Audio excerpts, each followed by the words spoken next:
Salut à tous, bienvenue dans cette nouvelle session de Millennials Fortune Education. Josh ici. Et aujourd'hui, lundi, le 25 mars, nous allons littéralement faire une prévision de la semaine. OK? Nous allons commencer par le calendrier économique pour voir quelles sont ces annonces qui nous attendent le long de la semaine, ces annonces économiques qui nous attendent le long de la semaine.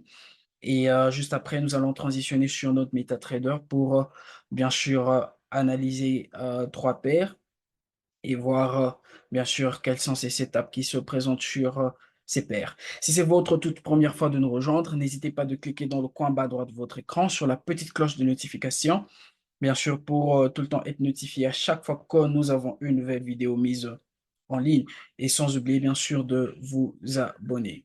Alors sans plus tarder, on va y aller.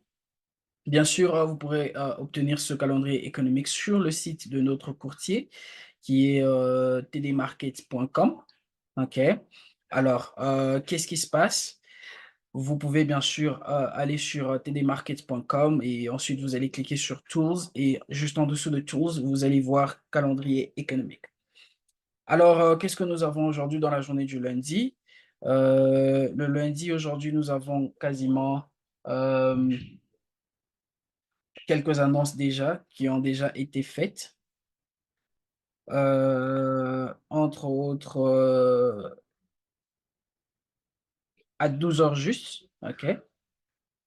À 12 heures juste, nous avons eu bien sûr un discours de Christine Lagarde, qui est la présidente de la Banque centrale européenne. À 16 heures juste, nous avons eu le New Home Sales dans le marché américain, OK?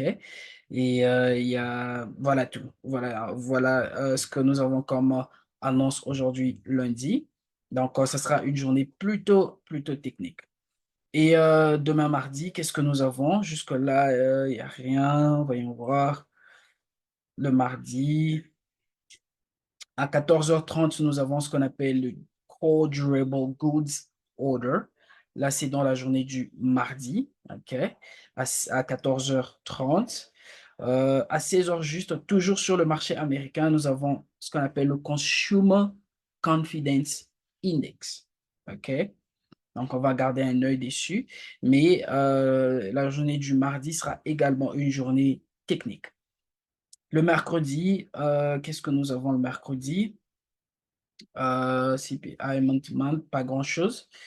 Jusque-là, voyons voir. Le mercredi, OK, à 16h30, nous avons le Crude Oil Stock Change sur le marché américain.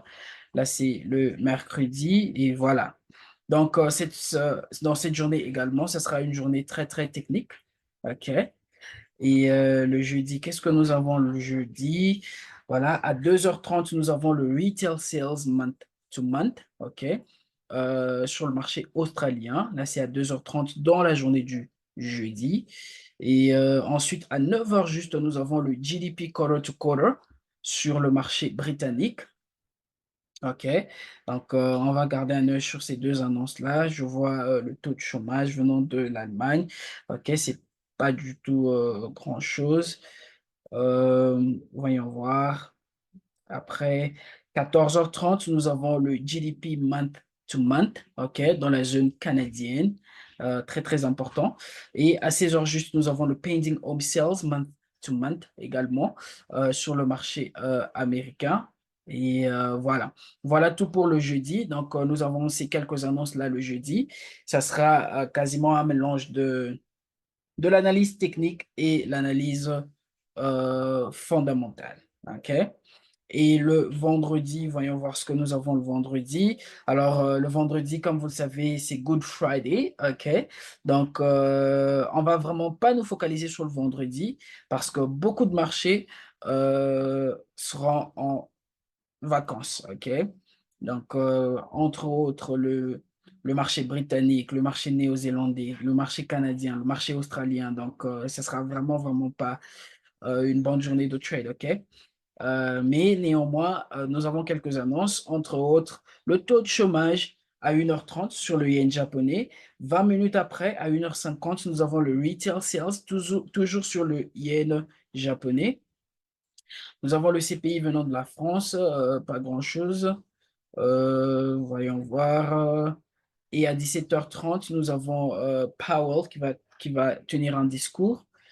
Et voilà, voilà tout pour le vendredi. Donc, pas grand-chose le vendredi à part ces deux annonces sur le yen japonais, mais on va tenir en compte que ça sera Good Friday. OK? Donc, voilà tout pour cette semaine. OK? En termes du calendrier économique, nous allons maintenant transitionner sur notre MetaTrader pour voir bien sûr ce qui est en train de se présenter comme opportunité de trade. OK? Alors, on va commencer avec USD-ZAR. Ensuite, nous allons transitionner sur GBP OD et ensuite nous irons sur NZD GPY. OK? Alors, avec USD-ZAR, là, je suis sur le H4. Alors, qu'est-ce qui se passe? On a eu ce fort mouvement baissier, comme vous le remarquerez. OK? On a eu ce fort mouvement baissier et nous sommes cette fois-là en train d'avoir quoi? En train d'avoir cette correction que nous sommes en train d'anticiper. OK? Nous sommes en train d'avoir cette correction que nous sommes en train d'anticiper là. Alors, qu'est-ce qu'on voulait voir dans cette correction? Bien sûr, on voulait voir le prix nous donner un nouveau haut. Et c'est ça qui s'est passé. OK? Un haut plus haut que le précédent. Vous allez voir qu'on a eu ce haut-là. OK? Mais nous avons plus de chances, OK, que le prix revienne encore nous donner un autre haut. À partir de ce haut-là, cette fois-là, nous allons faire quoi? Nous allons anticiper une vente. OK? Donc, nous avons déjà une correction complète à ce niveau. Tout ce que nous voulons voir, c'est le prix partir à la hausse. OK? Le prix partir à la hausse, nous donner un nouveau haut. Ensuite, nous allons anticiper une vente. OK? Donc, on va garder USD-ZAR à l'œil. Ensuite, nous allons transitionner sur GBP Odd. Alors, GBP Odd, si vous étiez avec nous la semaine passée, nous avons eu un très, très bon trade sur GBP Odd. Il nous a donné à peu près 150 pips en profit. OK. Alors, comment est-ce que le prix est en train de se comporter à l'intérieur? Je suis sur le H4. OK. Vous allez voir qu'on a eu ce mouvement baissier. OK. Le prix a créé un nouveau haut là. OK. Il a créé un nouveau haut par rapport à ce haut-là. OK, vous voyez ce haut-là.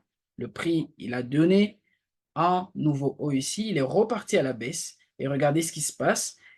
Il nous a donné une correction là. Et bien sûr, c'est ce mouvement que nous avions anticipé. Alors, le prix est toujours en train de tomber. OK? Donc, nous sommes toujours en train d'anticiper quoi? En train d'anticiper une vente. On est d'accord. Alors, quand je vais sur le H1, vous allez remarquer en fait que nous sommes en train d'avoir une correction qui est en train de se développer là. OK? Alors, qu'est-ce qui va se passer sur cette correction? Quand je vais sur le H1, juste pour qu'il soit beaucoup plus clair, nous avons ceci.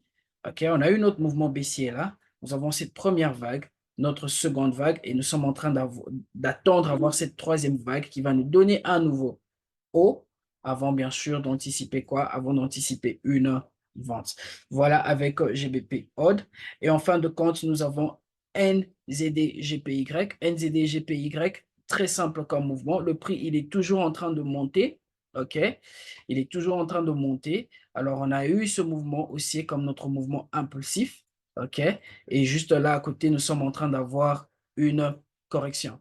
Alors, dans cette correction, quand je vais sur le H4, qu'est-ce que nous attendons dans cette correction? On va voir le prix nous donner un bas plus bas que celui-là. OK? Donc, on va voir le prix nous donner quelque chose de comme ça, aller à la baisse. Et ensuite, il va faire quoi? Il va repartir à la hausse. OK? Donc, voilà tout pour aujourd'hui. Gardons ces trois paires à l'œil. Nous reviendrons encore une fois demain pour vous donner un update de ces trois paires et voir bien sûr si on pourra rajouter une autre paire. Quant à moi, je nous dis merci, que Dieu nous bénisse et je nous donne rendez-vous encore une fois demain à la même.